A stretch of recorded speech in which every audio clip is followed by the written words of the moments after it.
Episode 1. Hostage. It begins quietly with a choice.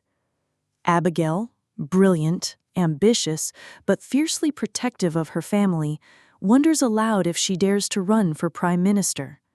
Her husband, Alex, urges her to chase her dream, no matter the scrutiny it might bring. And so she does. Against the odds, Abigail wins. The door to Downing Street swings open, and with it, the weight of a nation falls squarely on her shoulders. 8 months later, that weight threatens to crush her. Parliament erupts in fury.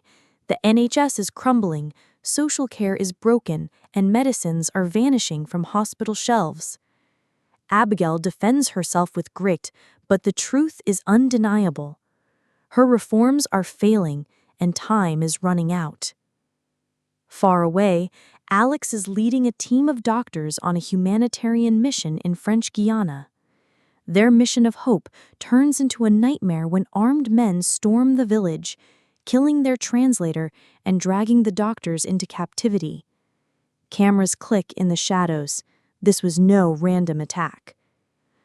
Back in London, Abigail prepares to host French President Vivienne at the Anglo Summit. Her sharp-eyed advisor, Kofi, whispers of strategy.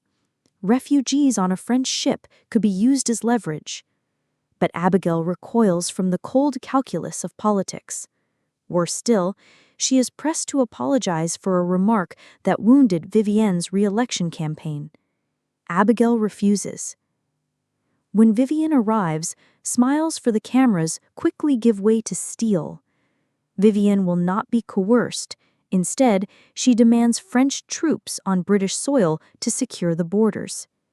Abigail flatly refuses. Their talks collapse into stalemate. Then comes the call. Kofi delivers the unthinkable. Alex has been kidnapped. Abigail's world shatters, but she acts fast. No public leaks, no panic. Only MI6 and her most trusted circle can know. To her daughter Sylvie, she can only offer half-truths, until a video arrives of Alex, reading the captor's demands. Abigail must resign within 24 hours. Vivienne surprises Abigail by offering support, but politics is never without cost. At a joint press conference, Abigail swallows her pride and publicly apologizes. Vivienne, however, seizes the moment, announcing that Britain will take in the stranded refugees. Abigail is blindsided, her authority undercut before the world's cameras. In French Guiana, Alex clings to hope, trying to keep the other hostages calm. Meanwhile, French forces quietly move into position. The rescue is minutes away, until Vivienne receives a chilling video threatening to expose her affair with her stepson, Matteo, if she helps Abigail. With air support hovering overhead, Vivienne makes her choice. She aborts the mission. Abigail is left stunned, furious, betrayed. When she demands an explanation, Vivienne's answer is brutal. Resign or lose your husband. The episode closes with Abigail's world collapsing. A failing government, a kidnapped husband, a restless daughter, and a supposed ally who has turned her most desperate hour into a weapon. Episode 2. Hostage. The crisis deepens. In French Guiana, Thomas shadows the kidnappers, but before he can report back, he's ambushed. A gunshot cracks the jungle air. He's dragged into captivity, his fate uncertain. Back in London, Abigail frantically tries to reach Vivienne, but her calls go unanswered. Instead, Vivienne slips away to Matteo's flat. Behind closed doors, she admits the truth. She's being blackmailed. Someone has video evidence that could shatter her career and her re-election. Terrified yet defiant, she insists she cannot lose. Matteo offers to help, though warns her not to let her husband pull her strings. Their bond grows dangerously complicated. Meanwhile, Abigail turns to the chief of defense. Together, they weigh the impossible, a rescue mission without French cooperation. But Vivian's silence ties their hands. For now, Abigail can only leave another unanswered message. News of Thomas's abduction filters back. Kofi delivers the grim update, suggesting they wait for the kidnapper's next move. Abigail refuses to share the truth with her cabinet. When she faces them, she lies, claiming talks with Vivienne are going well. But at home, her mask slips. Sylvie discovers the kidnapper's demand that Abigail must resign and confronts her mother. Her anger cuts deep. "If you don't bring Dad back, I'll never forgive you." In the jungle, Alex and the other doctors do what they can to keep Thomas alive, dressing his wound while whispering fragile reassurances to each other. Meanwhile, Matteo's secret world unravels. Saskia calls him in fear. Vivian's security has her under surveillance. Cornered, Matteo admits the truth about his affair with his stepmother. He begs Saskia to trust him, declaring his love even as the walls close in. At Downing Street, Kofi pushes Abigail once more to tell her cabinet the truth. She stonewalls. Frustrated, he resigns. Outside, reporters circle like vultures, speculating that Vivienne is playing Abigail for a fool. At the electric vehicle showcase, Abigail corners Vivienne, finally agreeing to her demands. But Vivienne coldly shuts her down. The deal is off. No sympathy, no compromise. Abigail pleads, but Vivienne turns away. Tensions mount everywhere. Matteo lashes out at Vivienne, disgusted by the calculating politician she's become. Sylvie vents to her grandfather, who tries to reach Abigail, but she ignores him too. The deadline arrives. Abigail, Vivienne, and Defense Secretary Livingstone gather in the Situation Room as a video feed flickers to life. The kidnappers present their terms. Abigail negotiates desperately, only to watch one of the doctors executed on screen. At that exact moment, Sylvie bursts into the room.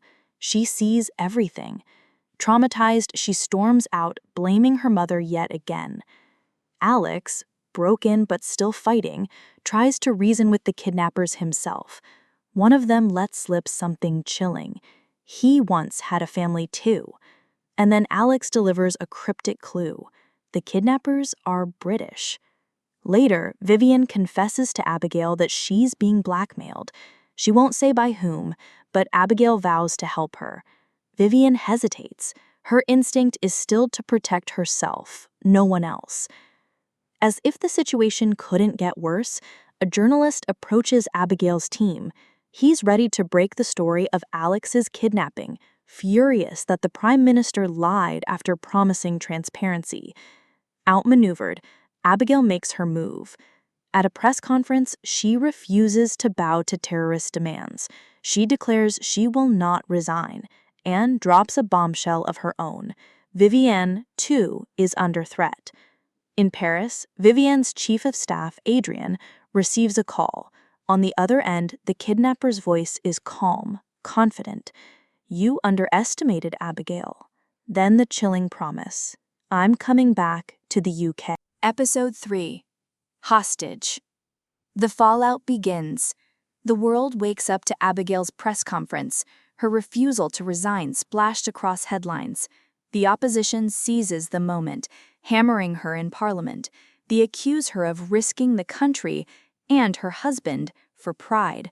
One minister brings up a boy named Ataf, who died because life-saving asthma medication ran out. Abigail pushes back with fire in her voice. She will not be blackmailed, and she will fix the health crisis. But her resolve is starting to crack. Across the channel, Vivienne faces her own reckoning. Her husband arrives, full of charm and political calculation. In private, Vivienne confesses the unthinkable, that she had an affair with his son, Matteo. Shock flickers across his face, but only for a moment. He shifts straight to strategy, how to contain the scandal, how to save her career. To survive, Vivienne must make a deal with Abigail. Abigail, meanwhile, returns home to find Sylvie locked in her bathroom, spiraling. The teenager breaks down. admitting she was the one who leaked news of Alex's kidnapping. Her voice shakes with fury. "You care more about being prime minister than about Dad." The words cut Abigail to pieces. In French Guiana, Alex and the other hostages are unraveling. Hope is slipping away. Thomas urges them to think of escape, to take their survival into their own hands. That night, Vivian appears at Downing Street under the cover of darkness. She and Abigail strike a fragile pact, rescue Alex together. But there's a condition. Abigail must root out the mole in her own team. At dawn, Abigail moves quickly. Aisha is tasked with discreet background checks on both British and French staff. Vivian feeds her own aide, Adrienne, false intel about an upcoming rescue, knowing the traitor will bite. And sure enough, at the airport, the kidnapper touches down and gets a call from Adrienne, confirming she's her inside link. Abigail tries to repair trust with her cabinet, apologizing for hiding Alex's abduction. Once again, Atoff's tragic death is thrown in her face. Abigail promises to reach out to the boy's grieving mother, but doubt gnaws at her. Later, at home, her father confronts her. He's discharged himself from the hospital, furious at her choices. Their argument explodes. Abigail accuses him of micromanaging her life, while he warns her that if Alex dies, she'll lose Sylvie forever. His advice is stark: quit before it's too late. Meanwhile, Vivian and her husband storm into Matteo's flat, demanding Saskia leave. Matteo refuses. His father proposes a PR stunt, present themselves as a united, devout family, cameras flashing outside a church. Matteo rejects it, disgusted by the hypocrisy. Back in the jungle, Thomas lays out his escape plan. At the same time, Vivian and Abigail greenlight a covert joint rescue. French troops intercept the kidnappers' convoy. In London, Aisha uncovers suspicious payments tied to Kofi. Abigail resists believing it, but the evidence is damning. Then everything unravels at once. Kofi follows Adrienne and catches her mid-call with the kidnappers. She's exposed and arrested. But Abigail, rattled by the payment trail, sidelines Kofi too, sending him on leave. The kidnappers, tipped off by Adrienne's last call, rush to relocate their hostages. Alex and the others fight back. Chaos erupts. One hostage is killed. Alex himself is forced to take a life. Just as they are about to be overpowered, French soldiers storm the compound. Alex is saved. Abigail, watching from London, breaks down in relief. She hands the phone to Sylvie, finally letting father and daughter reconnect. But victory is fleeting.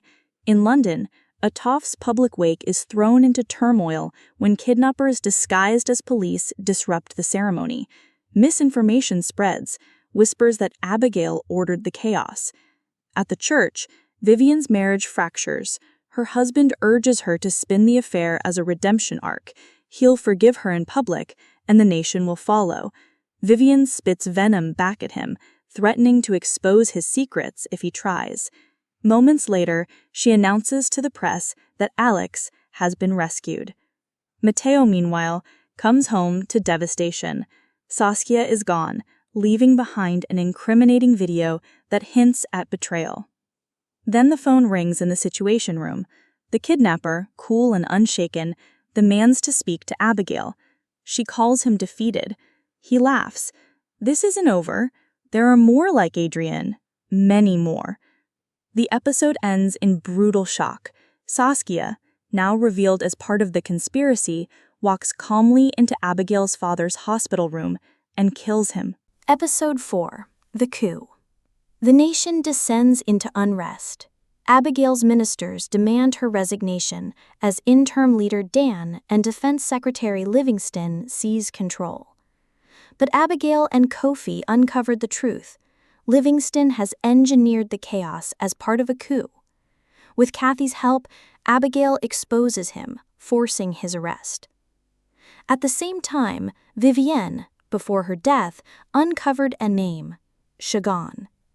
When Mateo presents evidence from Saskia's laptop, Abigail realizes her father's death was no accident. As they discuss the next move, the kidnapper detonates a bomb. Vivian dies saving Mateo. Abigail is pulled from the rubble, barely alive. Episode 5. Truth and Consequences. Shagan resurfaces, targeting Abigail's family. His motive? Vengeance. Years ago, his pregnant Belizean wife was killed after Abigail ordered British forces to evacuate without local allies. To him, Abigail is responsible. As Shagan holds Alex, Sylvie, and Mateo hostage, the lines blur between guilt, revenge, and survival. Alex tries to reason with him while Mateo pushes Saskia to abandon her orders. Sylvie, armed and furious, confronts Shagan herself. When he taunts her by admitting he killed her grandfather, she pulls the trigger. The ordeal ends in blood and arrests. Months later, Abigail stands before the nation, quoting Vivian's words, "People are entitled to the truth from their leaders." For the first time, she lays everything bare, calling a general election and promising to rebuild the nation with honesty. The cameras flash, reporters shout questions. Abigail stands firm, not just as Prime Minister, but as a survivor who has finally embraced the truth.